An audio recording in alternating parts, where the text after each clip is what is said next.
Happy Thursday afternoon. We'd like to conclude this section today. We'll move on to something else next week. The general thrust of today's argument is a nuance to what might you do about something like this. So eventually the lecture will get through down to a proposed mechanism to deal with shutting that off. And we'll see the pros and cons about that. So today's comment, before I go any further, I'll make a general comment on the assignment we just did. I was quite pleased with your general analysis. You know, I said pick one of the scientific debate. Sometimes, some years that doesn't go so well with class. This year it went quite well. Your arguments were good. I mean, they were solidly based, they were the right length. So I think that shows that we're making a lot of progress in terms of, getting information and processing it. Anybody have any specific questions on the evaluations beyond that? So we're doing pretty well. I have nothing to add. Let's get through the term and then we can move on with life, right? That's good. All right, today there's actually 3 parts to the lecture. They're related, but not obviously so I'm gonna take it. First thing I'm gonna talk about is that because these things are evolving, there's new observations, new information showing up all the time. And I just wanna give you some examples of a couple bits of new information, not that they matter to your understanding necessarily of this, but it's the more important point that the scientific community is always evolving what they have for information. Okay, so we'll look at some information relating to the instability. I'm going to talk about the utility of models, and I say that broadly speaking. We'll talk a little bit about the notion of how do you guess what's going on in the future. Nobody knows, but we use models, and everything you read and see about has some inherent modeling component behind it. All of the predictions for the instability argument, the pro arguments, are modeling papers. They're constructed with some assumptions and a lot of math, and they do some number crunching, and they come up with pretty pictures, and it's a working idea, and that's it. Nothing hard and fast about it. We'll apply this because we're going to apply models because the notion of the ice sheet potentially collapsing is fine, but how fast? We got to get back to the how fast. How much sea level rise with or without that hypothesis over the next 100 years. And so we'll look at models and we'll look at some predictions just to have a number to deal with. And then we'll shift gears slightly and assume that the SI is correct, and ask the rhetorical question, what should we do about it? And we're going to propose a mechanism for it. There'll be a model. We'll show a little mechanism that somebody's fairly seriously suggested, and then that'll be a basis for the assignment for this week. We'll look at that model and see if it makes a lot of sense or not. We'll start thinking about what's the real cost. We're not going to do any financial numbers, but we're going to start getting the right number of zeros in some of this stuff. Where are they? Is this a $100 fix, or is this a $1 billion fix, or is it $5 billion or 50 or whatever? Okay, anything else before we wade into it so that we can get out of here? Not anxious to get out of here myself, of course, but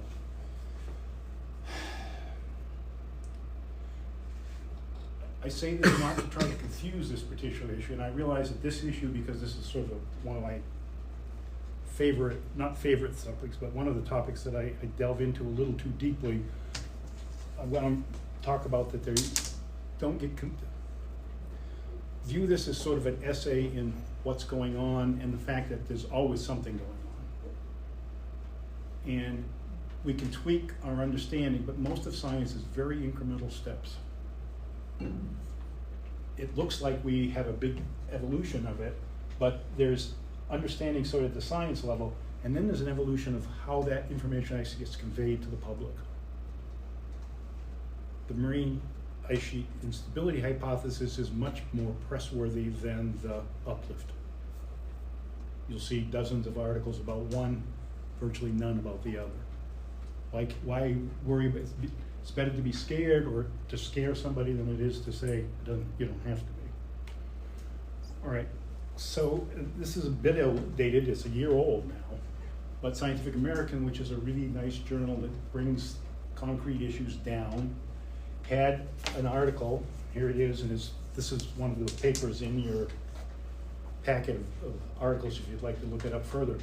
But it was about the part of the expedition that's investigating this. And it was because they were doing that last year or the year before, basically. And some of the things that you get out of this, if you read the article, one of the best lines is that the disintegration is happening faster than expected. Or at least that's the bottom line paper. The magazine, it's the glossy print, it's really got nice information, advertisement, and new evidence that it's collapsing faster than expected. Well, if you dig into it, you find out that's not what they have found, because they couldn't find it while they're doing the expedition. It takes a while. So that's a pretty thing. It's got a really nice set of pretty pictures. It's got human interest stories of dragging these sleds across here. Why are they dragging the sleds across there? They're sending a magnetic wave, radio wave down in to try to figure out exactly what the bottom of the ice sheet looks like. They hang out in tents because this is a remote area. They flow in with aircraft. You see they build a little dome around their tent to keep the wind from blowing their tent away and to keep the snow out of there. This is our Thwaites Glacier that we've been talking about in Pine Island Bay. And this is the grounding line, and this is, it's just a pretty picture. It's nice graphics. Ready to flow, ready to go, ready to destroy the world. We're gonna take it on. They do find new information, though. This is a conceptual diagram that is drawn a couple times on the chalkboard. By necessity, my drawing on the chalkboard is very oversimplified. Nowadays, more people would draw in the warm water business. I mean, when I first saw these diagrams, nobody knew about the warm water. Now we know about the warm water. Well, what the person in that last figure was doing was that they were looking at the bottom of this and they're finding out there's cracks in the bottom of it. So conceptually, I should be drawing a diagram with cracks because that's one more nuance. Why are the cracks important? It's important to understand that because it's pre-existing cracks, it could break up easier. Okay, that's an example. There are 3 or 4 other examples in here that there's a different geometry. We always draw this as a smooth thing coming down, but the geometry is a little different. So the melting pattern is different. Again, these are nuances that you need if you're going to try to assess whether the thing's going. Would it make that much of a difference to you in this class? Not really. But I could bore you with those details. All right, so that's a detail. And then we worry about the Doomsday Glacier, which several of you mentioned as the name of it. And the fact that this paper is more about the Thwaites Glacier in general, and the fact it's a Doomsday Glacier. Another bit of information that's come online because we actually sent people there for a brief period. At the foot of the glacier, at this glacier, is underneath. What is the bed of the glacier? What does it really look like? That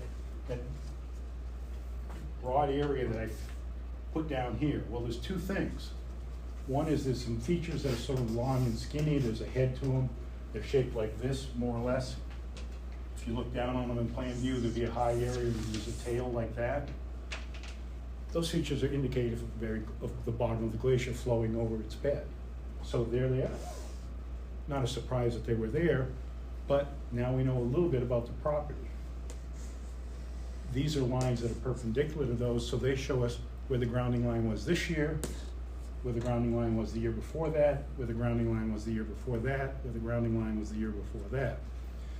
This paper made a big argument, and I'm not, whether they're right or not, it's immaterial, but that the grounding line has just picked up speed. Because if these are annual layers, then you can measure the distance. So not conceptually anymore, now we can say, oh, it's retreated so many meters in a couple of years. And I forget what the number that they have. Advanced more than, grounding line of time advanced more than duration 5 months, retreated, I've cut some of this off, I'm sorry, 2 times the rate observed by satellite retreats. So again, more detail, more specific, needed to really ask the question. The third thing is the contrary, and this is another paper you have in your look about the uplift pattern. There's a group of folks that went and looked at the one island near that place. And that island has along it shorelines, because over time, the retreat of the glacier has invoked rebound, like we've talked about earlier in the class, and they were able to look at exactly how, or the age of those uplift lines, the shorelines, the older times. And they reached the conclusion that basically it's more stable than we think. Yeah, there's a bunch of characters in that. Response of this, we find that the relative sea level fell steadily over the last 5,500 years. In other words, there's no dramatic changes in that time. Things are going on, it's active, it's not stationary, but there's no big, the thing's falling apart completely. So where does the increase in the grounding rate fall? Well, those systems are changing, they have natural, it's like weather. The weather varies from day to day.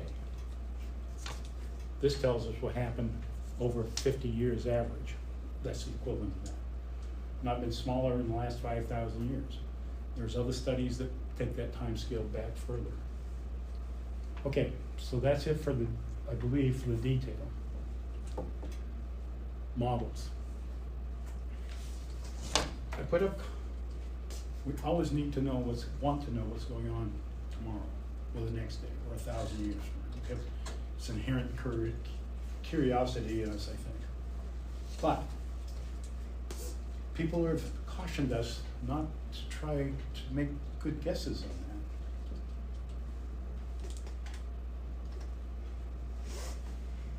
that. And this is the one that I'd like to expand on. And who said this? Well, I don't know. It's supposed to be another name.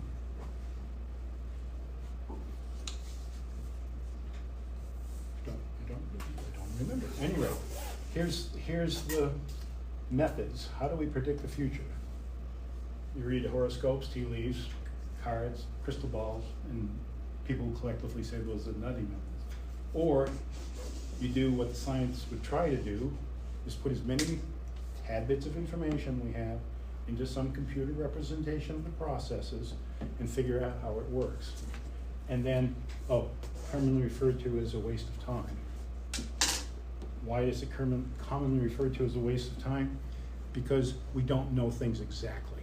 We can't predict them exactly. Where's the Richard? Okay.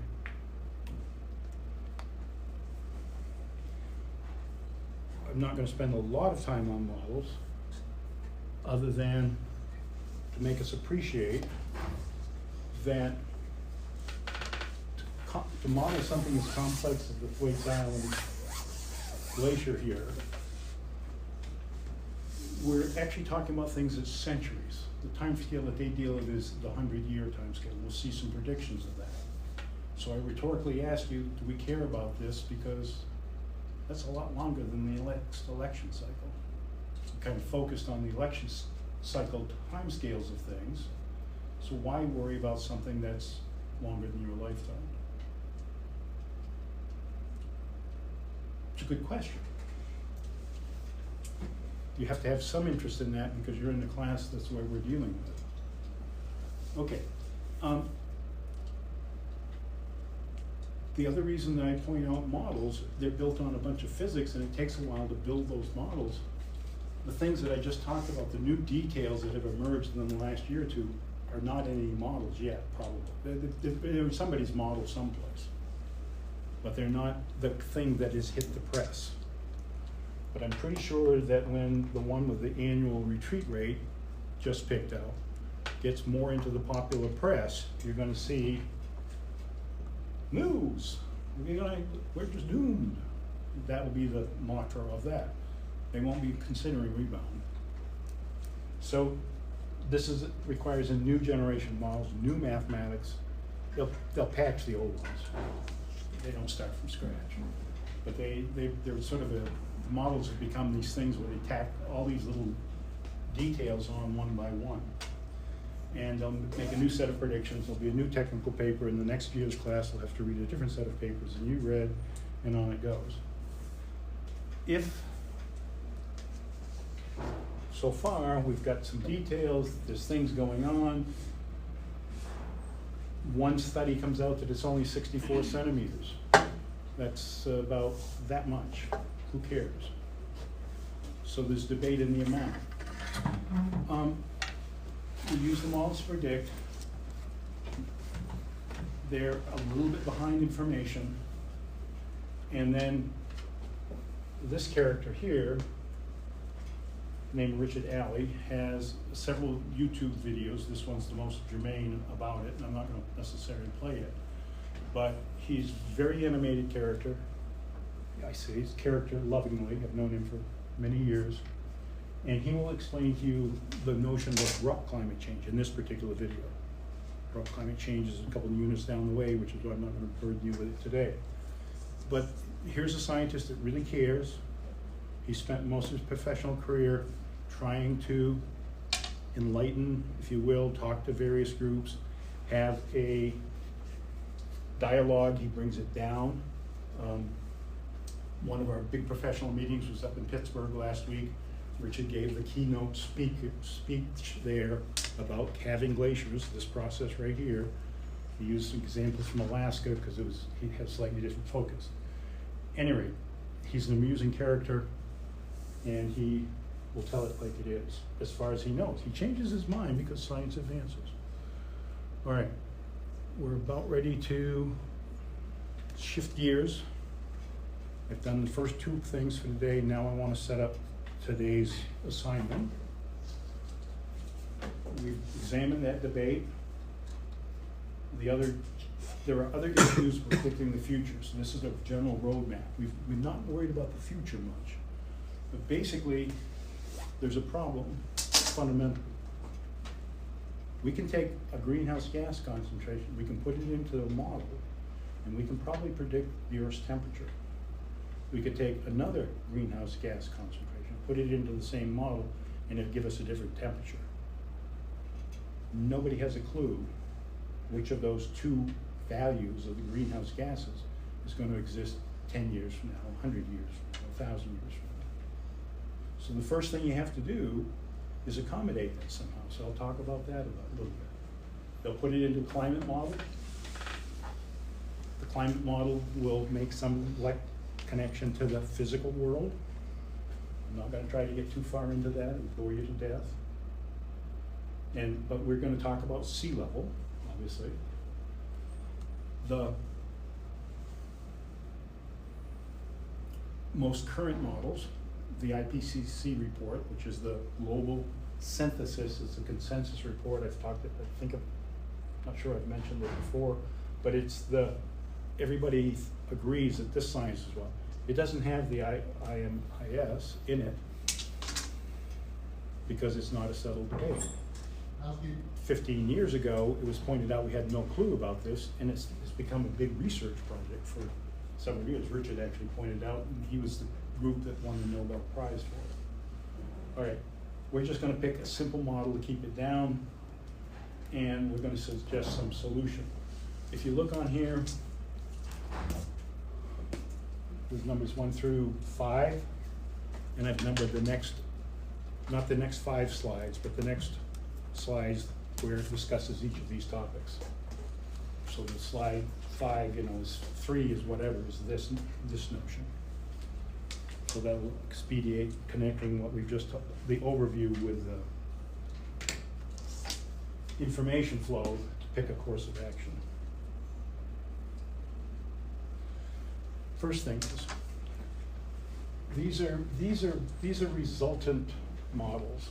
So I didn't necessarily do it, but the thing that you predict, they're all the same. They'll predict something property on the left. This is ocean content, that's how hot the ocean is. This is how much sea level might go up. On all of these though, you have always sort of a range. You have 2 lines. both that have uncertainties on them. And what they are different assumptions about what this greenhouse gas concentration is going to be.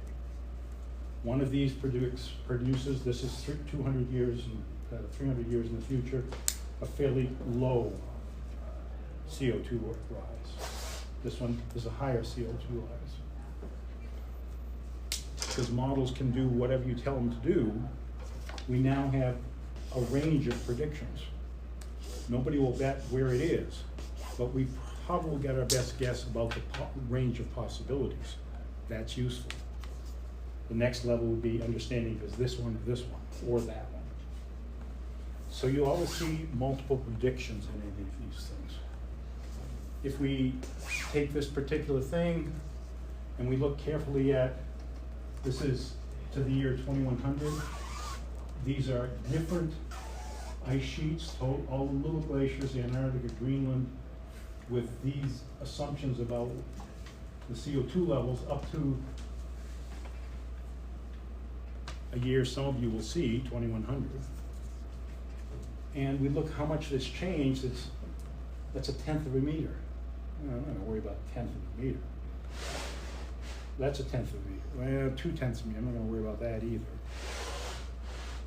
And that one's a tenth of a meter, yay! So collectively, these models are predicting something like this between now and the year of 3/10 of a meter, that, between now and the year 2100. That number may not be exact, but you can sure bet it's going to be a sea level rise, not a sea level fall. It might be that much, it might be that much. It's going to be in that range someplace. That's just melting it, that's just getting it up. The air temperature warm enough to melt the ice. Has nothing to do with the marine ice sheets instability. And there's another factor that we haven't talked about too much. When you warm up ocean water, that's why this one's in here. When you warm up ocean water, it expands. And so if you look at these numbers, they're sort of, you add these three up and that one, compared to that, they're about the same. So this is sort of the progressive contribution of change of one property sea level over the next, well, not 100 years, it's 80 years now. And where that will go. So this is for 100 years, and then this graph takes it out even further. So it's not much here, but 200 years down the road, it gets larger. So far, so good. Not including that. We get some numbers. We made an assumption last unit for a meter in 100 in a century. These estimates are a little bit below that. This is an example of a paper you can go find that they want to know from this model, how are this ice sheets going? And you see there's a whole host of characters on this, so everybody think this is a big undertaking. And the graphs that they put like this will bore you to tears because there's 1,000 of them. Again, time on this axis, back out to the year 2100. This is ice sheet. Oh, these are ice shelves. Where are they going to collapse? Ice shelves, like the Lawson B, very susceptible, sensitive to air temperature. And so if the air temperature goes up, we're going to lose ice shelves. That's not the whole story. But they can talk about, I'll get back to the color coding in a minute, but they can talk about the areas that will be more susceptible to change. Or in some years it's going to be yellow, and then you're going to get rid of successively deeper colors, and they go away. One of the reasons, if you wanted to be skeptical of this whole approach, is because these categories are different models. There's at least 1, 2, 3, 4, 5, 6, 7, 8, 9, 10 different computer models that are looking at this question. Well, which one's right? Who knows? They take there's a cottage industry of people that are just doing this kind of exercise where they take all the same input numbers and their output varies by, this is area, it's not sea level, but they vary by a factor. There's 1 and here's 5. That's a pretty significant difference, just because of the way they constructed that model. Now, some of these are the same groups, but they do something a little different. Everybody's got their own little logo. That's a British group.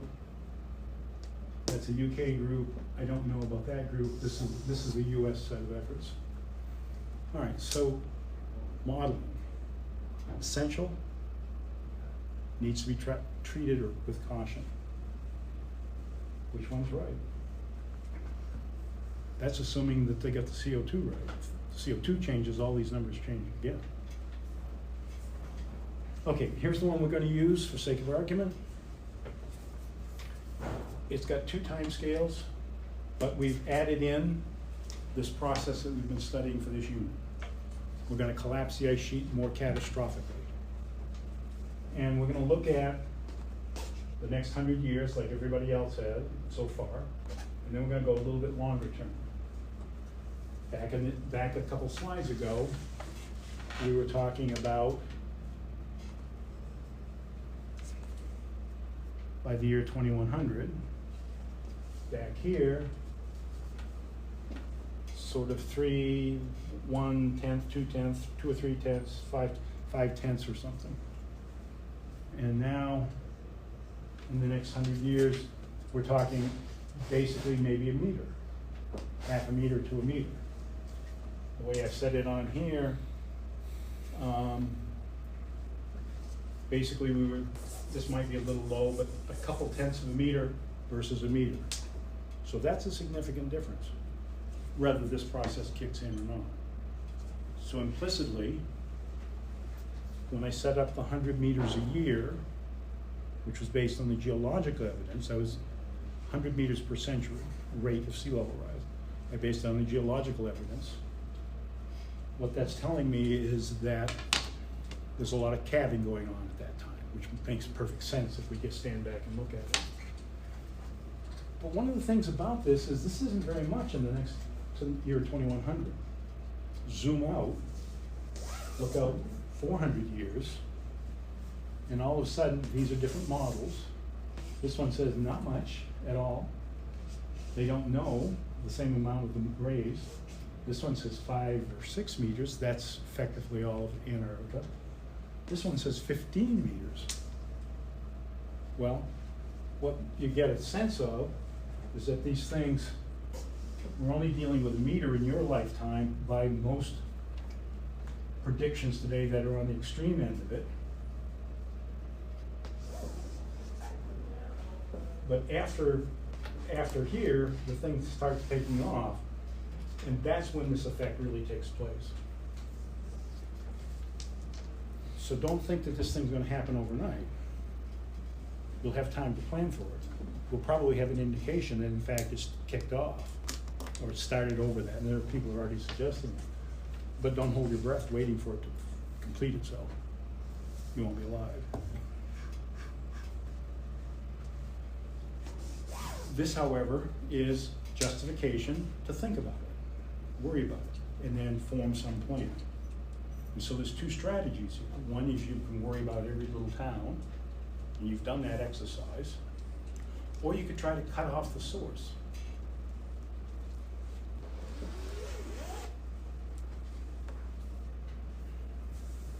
Okay? All right, now I'm going to take a sidetrack for a minute, because I want to give you a little background on possible solution. 2 things: you build around each town, or you cut off the source. You mitigate. When climate change talks about mitigating, they're talking about trying to cut it off. Okay, so there's a concept called geoengineering. Geoengineering is something that's operating on a global scale. Something can impact most of the globe, or a good portion of it. Not what you build a seawall around Miami. And for this lesson, we're going to assume that this kicks in, and it's going to give us our meter here, and then down the road it's going to really take off. What do we want to mitigate it or stop it, or we just going to live with it? Well, if we wanted to mitigate it or prevent it, then we need to get some suggestions. So it turns out a couple years ago, There's a couple papers, and they're in the same folders you have access to from the last week. And they're in the preventing folder. Anybody not know how to get to that now? We had a glitch with some people, with folks before, but I think that's all solved. So they made 3 suggestions. In terms of brevity, I'm only going to deal with C. And you'll probably want to take a look at these 2 papers, and I've tried to focus what you want to look at to do that. But we're going to look at C, and I'll show you a picture of it in the next slide.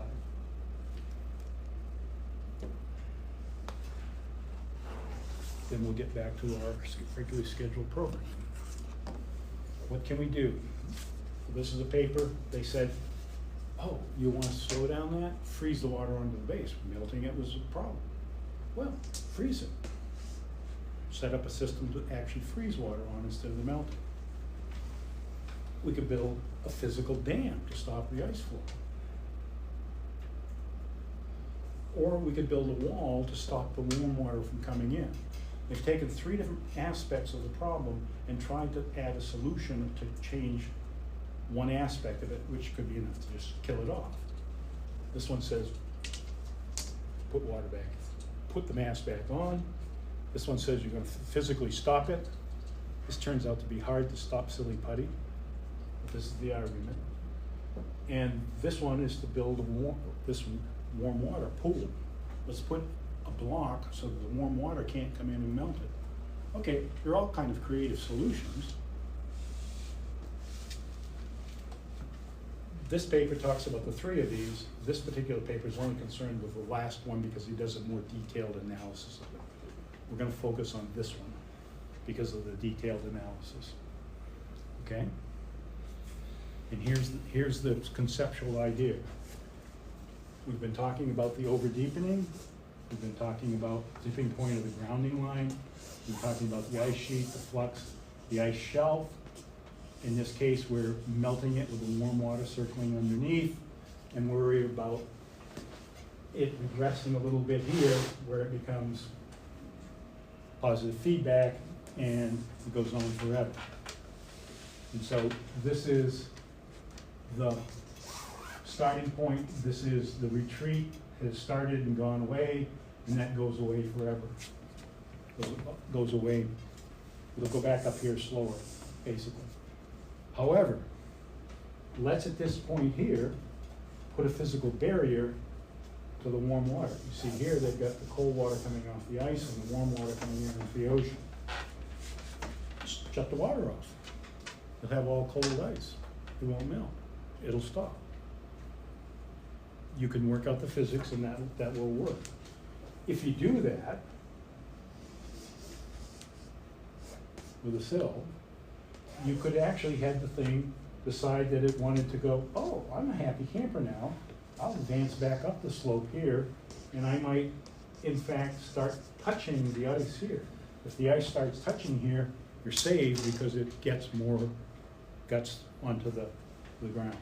So the conceptual idea is build a plume. All right. Want to summarize that for us? Sure. So basically, you're going to build a wall to stop the warm water from flowing under the ice and pushing back the grounding line. And then when you do that, the ice will decide it won't keep going back, and it'll come forwards and eventually. Conceivably could come forward, right? So yeah. you could save the glacier, maybe. Mm-hmm. All right. You think that's going to be a practical thing? Probably not. Why not? I mean, building a wall underwater by itself is challenging, and then having it be the size of Texas is as long as Texas would be. Yeah, it turns out the Thwaites Glacier is a little lower. That's the Ross Ice Shelf. It's a little smaller, so it's only Texas County or something like that. Okay. Okay. Yeah. All right, that's good. What do you want to add to this? Well, wouldn't you have to consider warm waters wanting to rise and maybe just want to go over the wall? Well, there's the warm water there's gonna be some effect of the warm water coming over that threshold, but that's really gonna chew this up. That's why they got the big red arrows here. So you can stop it at some level. I mean, it'll dam it at some level. It's gonna be an engineering question, how high do you really need it? But if you do enough measurements of the water temperature, you can see where that warm water is. And so then you could design this to be high enough, I think. I don't think it'll flow up over it necessarily. When they talk about warm water here, they're talking about things that are like a degree Celsius. They're not talking about boiling water. They're talking about something that's a degree Celsius versus half a degree Celsius. And they're talking about it being on the other side of 4 degrees C, because otherwise the warm water would float up to the top anyway, right? But it's not, it's on the bottom.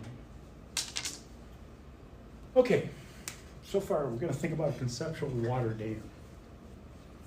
Now, the tricky part of all of this is, how do you know it's gonna work? You don't have a clue, but you can run some experiments. You can change your initial conditions, and you can run what we call a sensitivity analysis, or you can run 1,000,000 of them, usually run 1,000,000 of them. And so this sensitivity analysis is kind of an important part of all of this, and this is what the second paper is about. I'm focusing on figure 6. There it is, reproduced in all of its glory. The next figure is going to be the text. We're going to talk about it. So it's a little bit tricky to figure this out, but we got four different cases. This is the case where we have points around to stop the flow. And I said that's not very effective. And here's a small dam that's going to block 50% of the water. Here's a large dam that's going to block 100% of the water. Excuse me, a small dam is going to block 100% of the water. And this is going to be 100% of the water blocked again, but it's a large dam. All right, so these are different scenarios. And then they run this scenario billions of times. And the lady with the orange, is that orange? What color is that? Orange, okay. Like this color here, right? So for this case, whatever it is, don't explain the case, how do we interpret this graph? Okay, so they've got 2 axes on this, 0 to 100%, number of modeling runs, there's 100 of them. And then they've got something funky over here, 0, 10, 0, negative 10, 20, negative 20. How do I interpret these colored areas? So like when it gets to 25%, it's... Okay, 25% of them what? Now we've got to dig in, we've got to look at the graph a little bit more. There's a big gray area up here, isn't there? What's it labeled with? Never regrounded. What does that mean?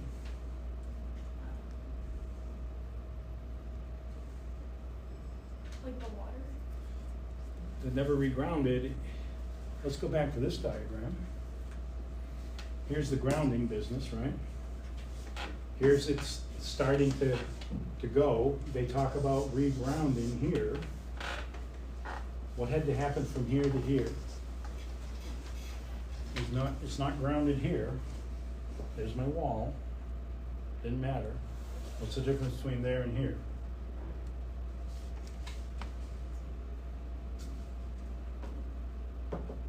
It's like the melt rate makes it. I took the melt rate down because I cut off the warm water, so it melt rates down. What happens to the ice flow though? If I cut down the amount that I'm taking away, there's all these ice coming out of here, right? Here, bigger, different size arrows. Oh, that's interesting. Small, medium, large. And I've gone back down to a medium. Why? Because the warm water is not like I cut it off. Cut off the warm water. So if the flow is reduced, what's going to happen to the grounding line and the whole glacier? It's gonna like stay like the same when it's not melting. Or get bigger. Here it doesn't touch. Here it touches. if this touches, if this gets its feet in here, it's going to be, say, we're gonna save the day. So the way, yes, ma'am. So like regrounding is like refreezing, kind For of? our purposes, regrounding is that the ice sheet has decided that it's not gonna retreat anymore and it's gonna advance. And if it advances, the whole mechanism, the instability, the positive feedback goes away if it's re-advancing. Positive feedback only thrives when it's retreating. Only thrives when it's, there's a technical aspect. Only thrives when it's retreating down this slope. There's another problem if it comes up this slope. We won't get into that. Did that answer your question? Yeah. Doesn't sound convincing. Yeah, you did. You did. Would this stabilize the West Antarctic ice sheet? Well, that's a good question, isn't it? All right, let's go back to the graph. Oops. So in all these cases, never really gets going again. It's on its way. It's on a one-way path to doom. Okay, lady in green. What about this case? How do you interpret all those pretty colors? There's some percentage of them that's not going to make it, but most of them are. Now they've given me a bunch of silly colors that are key to this. How do I interpret that? As the sea level starts rising more, the percent of water runs increases and they become more successful. They become more successful. This thing right here, percentage of the runs, almost all of them are going to reground, but then the red, yellows down to the blues are on this scale, right? And again, say what that is, the post-regrounding sea level rise rate. What's the sea level rise rate here? 0. Excuse me? Oh wait, 20. Yeah, it's 0 or maybe even negative. So we've saved the day and we've even kicked the thing around. Makes sense, right? What about A1 here? Post-regrounding sea level rise rate. Still gonna rise though, isn't it? All right, so we've muted the problem, we haven't eliminated it. What color is that one? Red? Red. I thought it was strawberry, so. Why is there a difference here necessarily? Well, actually, these comparisons would be a little bit better. One of them only blocks 50% of the water, one of them blocks 100% of the water. Same size sill. So like, what's the difference?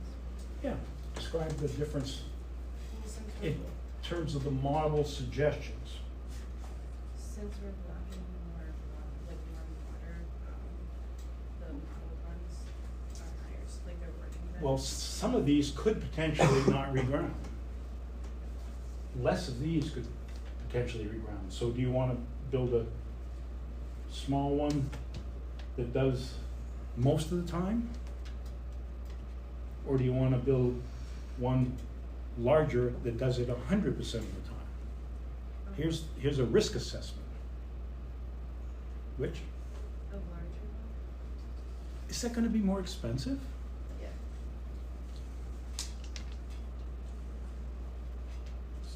Pure, unadulterated risk assessment. You can get a better product if you build a bigger wall, it's gonna cost you. And this quantifies it doesn't quantify how much it's gonna cost you, it's gonna quantify your risk. Oh, this one's only gonna go in 10% of the time. I can live with 10%. And this one's gonna go 40% of the time. Maybe not. Well, I certainly don't want one that's only gonna go 30% of the time. That's the real economy model, right? Questions on that? Just gentlemen way in back. I'm gonna ask you to do a cost-benefit ratio, right? Have you ever done one of those?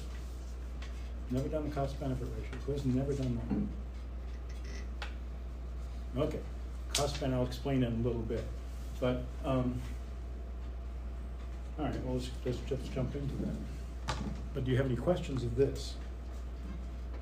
So what the real question is now, do we wanna put some sort of risk assessment into our cost-benefit ratio? Cost-benefit ratio, let's talk about that. I think we've got this is just mostly if we had to get into the nitty-gritty of them describing what the model does, but I think we've got it under control. Okay, here's the real beef. Find out how, a lot of times it's cost-benefit ratio, right? If you wanna decide to do something, there's gonna be some cost to it. You're gonna get something out of it. If it costs you $1 million, you're only gonna get $100 out of it, you're probably not gonna do it. If you're gonna get $1 million out of it and you're only gonna cost you $100, yeah, we'll go with that. It's a simple ratio. Now, that's a cost-benefit analysis. I think you do those as business decisions all the time. They're a little more sophisticated than two numbers, but that's okay, because risk comes into that. So what I'm leading you through here is, how much is it gonna cost if that sea level goes up your next 100 meters? Can you go get some information on that? Yes, you can. It'll be nebulous. You'll probably get, some of you will get the same answer, others will get a different answer. I don't really care what the exact answer is, other than you get some sense of where the decimal point is. What is it gonna cost to actually, if it comes out on a global scale, not necessarily, or decide if it's a US or a global scale. You can get answers for both, I think. That's fine. So that's how much things have, then add in the cost of Plan C. So you'll have to go to this paper and ask him how this is damage done, right? This is replacement of infrastructure. It's gonna be outlay of money. That's what I mean by cost. This is gonna add to that. And this is gonna be a big number. So you probably wanna do this on a global scale. At the US scale would blow up. Then I'm gonna ask you to figure out how to assign some sort of monetary value to the benefits. I don't have to move. I can protect the sea life. I can protect this, I can do that. What are the benefits? Well, we gotta boil it into some economic terms, just to be able to have math and make the division. So far, so clear? Ever done one of these? Informally? You ever thought about the pros and cons of doing something? It's a cost-benefit ratio, right? You wanna do it because it's gonna reward you some way. It's gonna cost you something up front. That fancy new sports cars, you can tell you what the price is. The infinite joy of having that fancy, I'm not implying you wanted a fancy sport car, but the joy of it's a little harder to quantify, isn't it? Yes, sir. Like the question one. So what's the range of it? Is that a little city on the coastline, or the range of the United States or the whole world? I mean, the cost of 1 meter sea level rise. What is we should say the global cost. Global cost. How much damage is that gonna do? Oh, I thought it's money. Like how much money will you pay to prevent the 1 meter sea level? Prevent it or have to pay because the damage was done. How many dollars would that involve? And you can see that's not gonna be a very precise number. Yeah. You're gonna find, and you'll find it, but you'll find estimates of it. And tell me which source that you use, please, so that I can double check it. I'll know some of them, you'll find other ones that don't. Yeah, it's only the estimation. Yeah, it's gonna be an estimate. We're trying to get the right number of zeros, the right exponent. And it's not gonna be, $10 or $100. Mm-hmm. Are there any websites or research articles that you know of specifically to where we could get a good number for that? Yeah, but I'm not gonna tell you because this is part of the joy of the satisfaction of recovering that information all on your very own. Do you want the straight answer or the other one? That one, yeah. No, I'm serious. It's the kind of information it's useful to become skilled in looking for. It's back to what we were doing earlier where we were looking for information to bring it in. I don't care nearly as much about the exact information as you've honed your skills to get the information. There's really no point in me giving everybody the same website and everybody goes get the same number. What's that gonna accomplish? So where we can find the Warwick 2018 paper? Is it in the canvas? Excuse me? Where we can find the Volvic 2018? For number one? Yeah, is that in the canvas? I mean the paper? No, the one, this is, you're gonna, to get these two pieces of information, you're gonna have to go beyond the Canvas papers. They don't have information. I want you to dig that up. About that, the building the dam, those two papers are on Canvas. Okay. These two,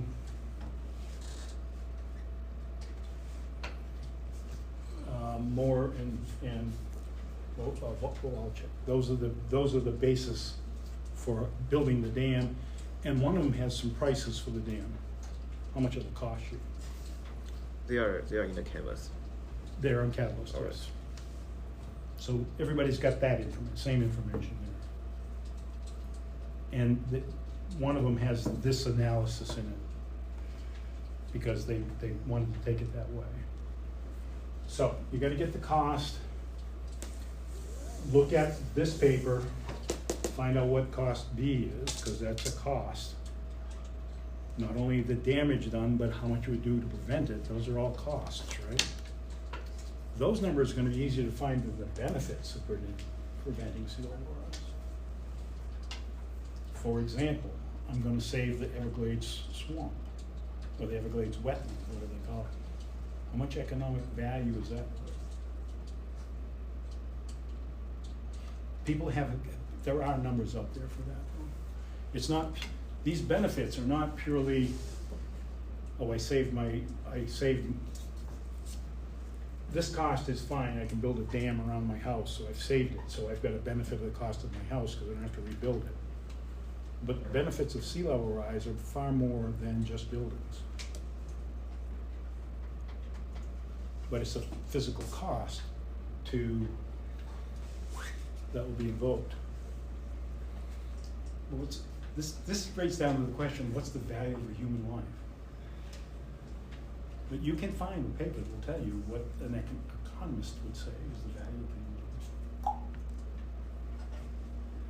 Nobody would touch that with a 10-foot pole several years ago because can't put a number on it, but you can find it. So these are the information gathering. So far, so good? Up, divide them. Tell me about it. They about the same? Really lopsided one way, really lopsided the other way. If it's really lopsided, gentleman way in the back, if it's really lopsided that the cost is far more than the benefits, then what am I going to do? You probably wouldn't do it. I wouldn't do it. Why would I?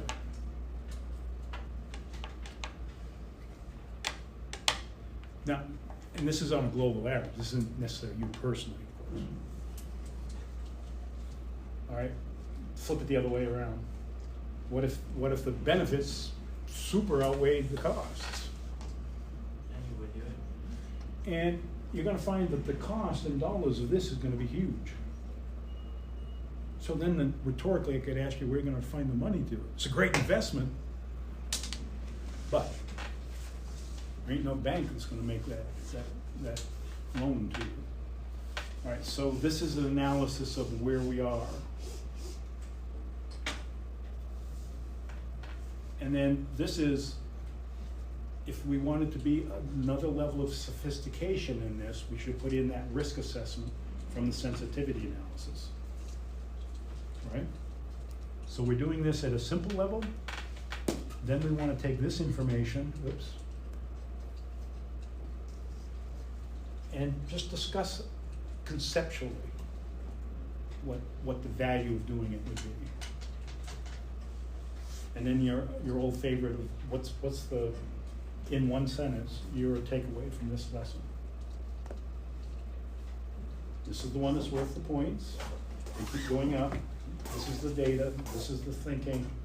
This is what are the rewards. What was the benefit of all of this? The cost was 3 days of lectures, of boring lectures, right?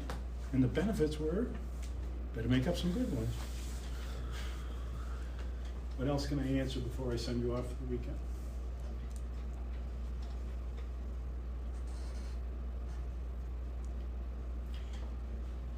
again, as always, I'm gonna call class. I'm gonna let you go off your own. I'll stick around if you find that there's some, you want some help with the searching. Make the offer. I'm usually out of here in 10 minutes.